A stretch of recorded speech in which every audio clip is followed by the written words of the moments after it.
Hello friends, இன்றைக்கி நம்ம bridal பேங்கிளோடைய ஒரு சென்டர் பேங்கிள் டிசைன் தாங்க பார்க்க போகிறோம்.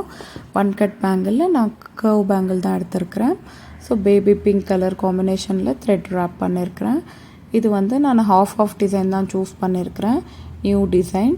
ஸோ வேணுன்றவங்க இந்த டிசைன் நீங்களும் இந்த பேங்கில் மேக் பண்ணிக்கலாம். ஸோ ஃபர்ஸ்ட் நான் இதுக்கு ஒயிட் ஸ்கொயர் ஷேப் குந்தன் தான் எடுத்திருக்கிறேன். ஸோ அதை சுற்றியும் நான் இந்த சுகர் பீட்ஸ் தான் அந்த ஸ்கொயர் ஷேப்புக்குள்ளே வர மாதிரியே 4 பீட் வச்சு நான் அந்த ஸ்கொயர் ஷேப்பை கரெக்டாக கொண்டு வந்துட்டேன். எல்லா சைடும் நம்ம 4 வர மாதிரி பார்த்துக்கணும். ஸோ அப்போ நம்மளுக்கு அந்த ஷேப்பு கரெக்டாக ஃபினிஷிங் அவுட்புட் சூப்பராக வரும். ஸோ இதே மாதிரி நீங்களும் உங்களுக்கு வேணுன்ற டிசைனை மேக் பண்ணிக்கலாம்.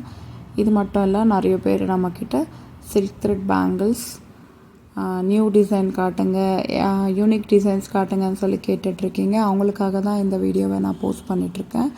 ஸோ பாருங்கள், க்ரியேட்டிவிட்டி நம்ம இஷ்டங்க.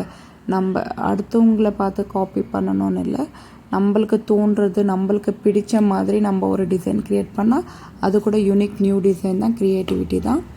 ஸோ நம்மளுக்கு வேணுன்ற மாதிரி நம்மளுக்கு பிடிச்ச டிசைனில் நம்ம சூஸ் பண்ணிக்கலாம். அதுக்கப்புறம் நான் இந்த பேர்ல் செயின் தான் எடுத்திருக்கிறேன். நீங்கள் வேணும்னா ஸ்டோன் செயின் இல்லை எது வேணுனாலும் யூஸ் பண்ணிக்கலாம், பால் செயின். நான் என்னுடைய ட்ரெஸ்க்கு மேட்ச் ஆகிற மாதிரி இந்த பேர்ல் செயின் தான் எடுத்திருக்கிறேன்.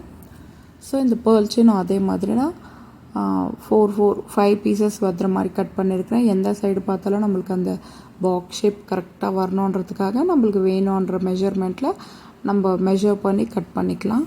ஸோ ஃபினிஷிங் அவுட்புட்ன்றது நீட் ஃபினிஷிங், நீட் லுக் வரும். பாருங்கள், இந்த கார்னர்ஸ் எல்லாம் பர்ஃபெக்டாக கரெக்டாக அட்ஜஸ்ட் பண்ணிட்டோம்னா போதும், ஷேப்பு நீட்டாக லுக்காக வந்துடும். அவ்வளோதாங்க. இதே மாதிரி நம்மளுக்கு 4 வர மாதிரி நான் மேக் பண்ணிக்கிட்டேன். 5 பீசஸ் வர மாதிரி நான் மேக் பண்ணிக்கிட்டேன். அப்புறம் சென்டரில் ஸ்ட்ரெயிட்டாக நம்ம ஜர்தோசி கம்பி வருது இல்லைங்களா, அதை நான் ஸ்டிக் பண்ணிவிட்டேன். அதுக்கு நடுவில் டிஃப்ரென்ஷியேட் ஆஃப் டிசைன் டிஃப்ரென்ஷியேட் காட்டுறதுக்காக அந்த ஒயிட் ஸ்கொயர் குந்தனையும் நான் ஸ்டிக் பண்ணிக்கிட்டேன். ஸோ மேலே நான் இந்த பாக்ஸு குந்தனையே நான் 3 வர மாதிரி, ஈச் சைட் 3 வர மாதிரி ஸ்டிக் பண்ணிக்கிட்டேன். ஸோ டோட்டல் 6 பீசஸ் வர மாதிரி நான் ஸ்டிக் பண்ணிக்கிட்டேன். அதே மாதிரி மேலே இந்த லீஃப் ஷேப் வரதை நான் 4 ஸ்டிக் பண்ணிக்கிட்டேன், ஈச் சைட் 2 பீசஸ் வர மாதிரி. ஸோ ஃபைனலாக அது லுக் பார்க்குறதுக்கு ரொம்ப நல்லா இருந்தது. நம்ம உங்களுக்கு வேணும்னா கம்ப்ளீட்டாக இந்த லீஃப் குந்தனையை கூட ஸ்டிக் பண்ணிக்கலாம், இல்லை அந்த பாக்ஸ் குந்தனையை கூட ஸ்டிக் பண்ணிக்கலாம். ஸோ நான் அது ஆஃப் டிசைன் டிஃப்ரென்ஷியேட் காட்டுறதுக்காக இந்த மாதிரி ஸ்டிக் பண்ணியிருக்கிறேன்.